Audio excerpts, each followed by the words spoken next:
Hey, Pops. Um, I figured today we would go backwards.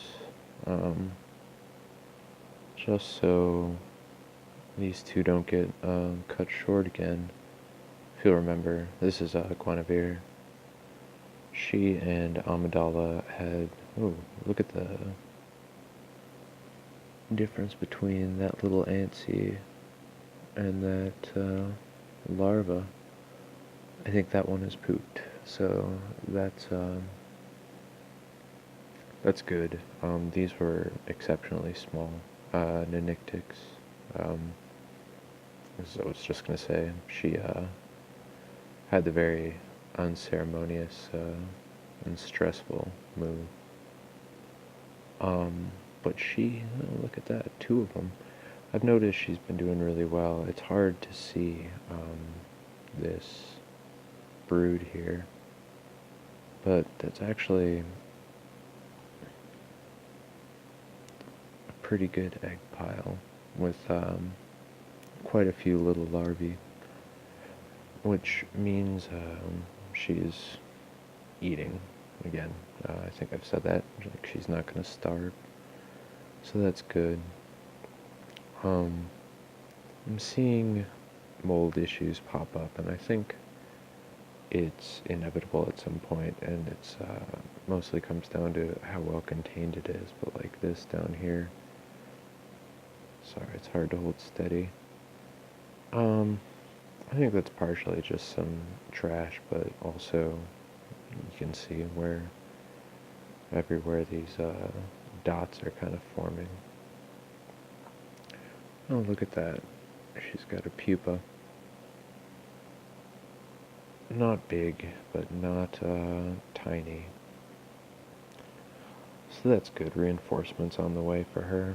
Oh my gosh, she moved all that stuff. Anyway, I'm gonna put her back in.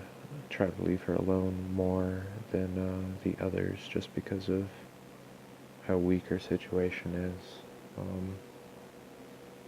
I don't think there's anything particularly interesting in the top. I gave them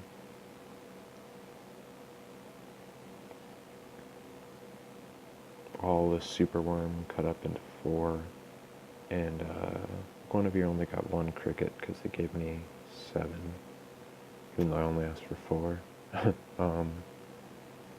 But it seems like she is using it, and she... what am I missing here? Did she bring it down, or she just completely consumed it? Yeah. Whatever it is, she's interacting with it. Alright, I'm gonna go grab Amidala. Alright, so here's Amidala, and she likewise is recovering. She's doing it pretty well. I think earlier this week I counted at least 4 pupa. She's only got 3 workers right now, and they are pretty small, but it looks like that pupa back there, the darker one, is going to close soon. And that's a larva that is done eating,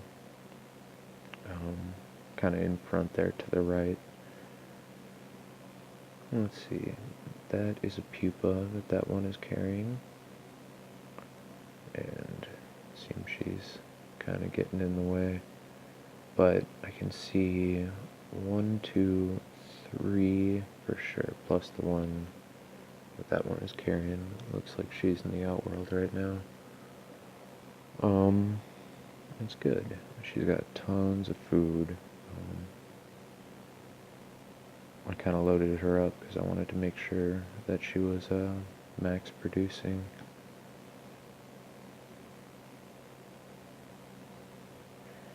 Looks like that larva between the 3 pupa there is also done.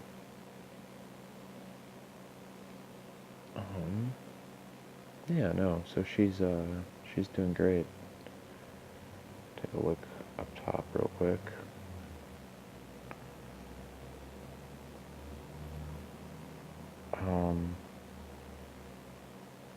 So she brought one of the crickets down.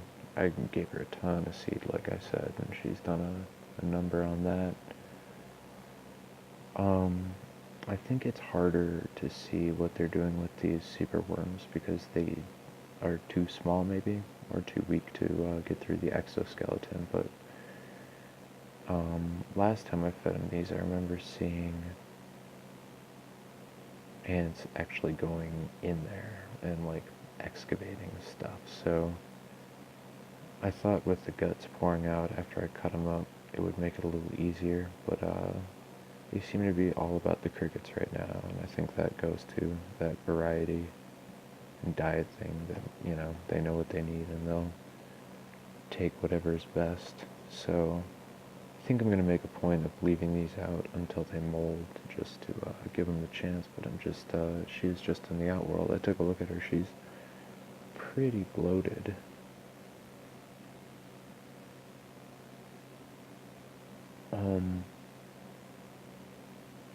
So yeah, she's doing just fine. Just a bit behind the big two. So let's take a look at Kerrigan now, who it's fun. Oh, that is a good brood pile though. I'm really happy with her. So I mean, she's gonna go from 3 to, I don't know, 6 or 7 in the next couple of weeks, which is gonna help her a lot. I'm excited about that. Alright, changing for real.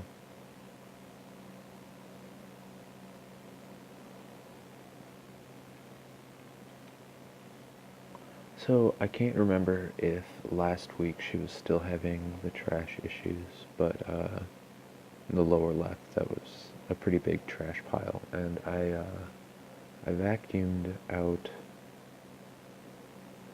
a little bit when they brought it up, and then the next day they had all of it up there, and so I think they have figured out not to dump their trash in here. She just finished her population boom.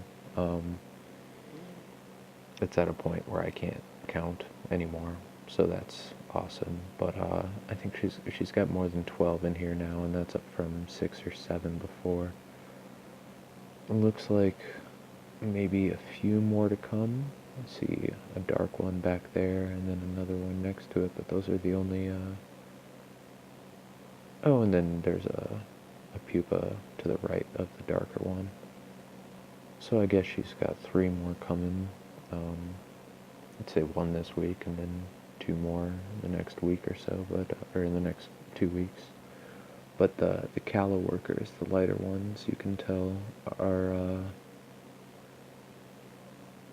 the newborns, and what I am looking at here is how they compare in size to the darker ones. That one carrying the larva kind of going down there, you can see, well, I mean, back, if you rewind a little, you could see how much smaller it is than the others, and that should be something that continues for a while, seeing bigger and bigger larvae. They brought, yeah, both of the crickets. I gave them down, and you can see bits and pieces of them everywhere. And that's great. Whatever they'll take. The larva just all kind of had gone away, so it's good to see another generation popping up here. And I mean, if this is any indicator, if the next one, it looks like I'm seeing 1, 2, 3, 4, 5, 6, 7 pretty big growing larvae. So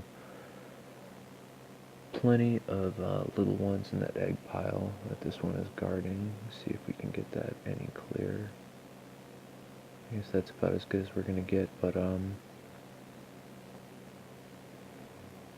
again, with her it's so hard because I know she keeps brood behind the water tower, so she's got more than we can see.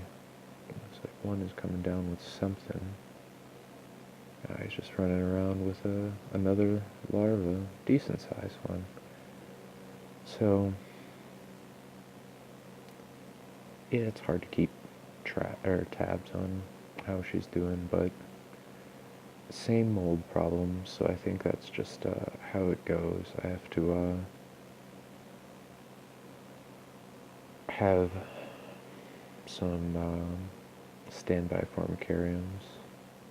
Gotta make those. I'll figure out what I'm gonna do. I think I'm gonna go with the horizontal ones like we were talking about.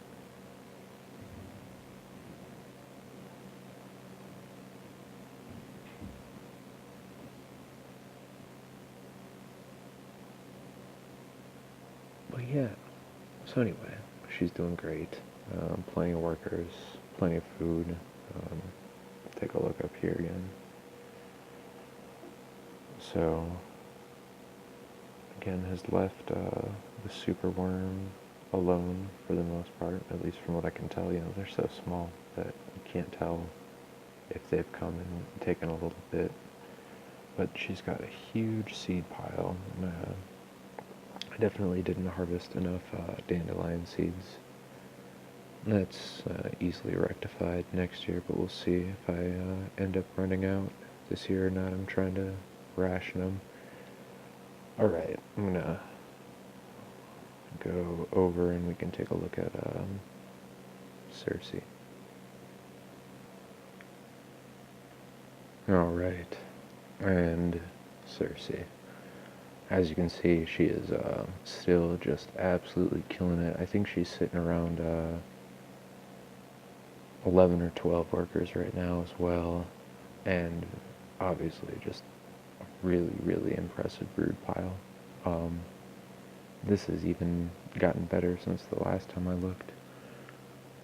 Let's see, 1, 2, 3, 4, 5, 6 pupae, pupae, for sure, and I don't... You see that calla worker carrion? Oh no! Dropped those. I'd say all 3 of those larvae are full, as well as that one that she's walking by on the top in the front of the water tower. That's 3. Impossible to count.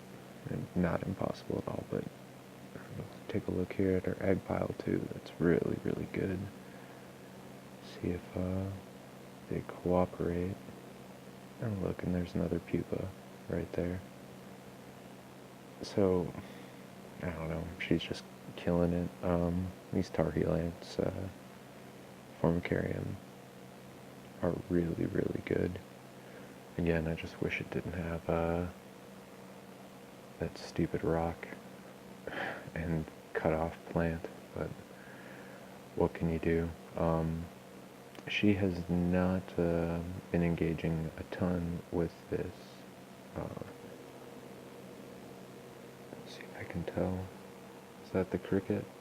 There's 1, 2, 3, 4. Yeah, so they dragged that cricket over yesterday. It looks like they've been working on it. Boy, hard to hold this steady. Yeah, probably not even the most interesting thing to see.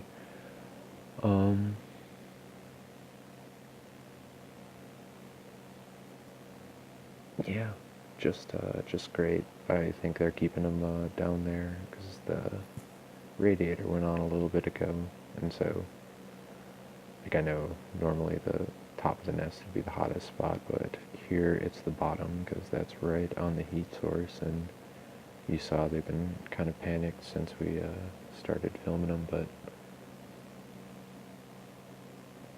seems they're trying to utilize that heat and rush that brood. So that's awesome. I think she looks good. I'm not seeing any real changes. She's still pretty bloated. She must be eating really well. So, anyway, talk to you later.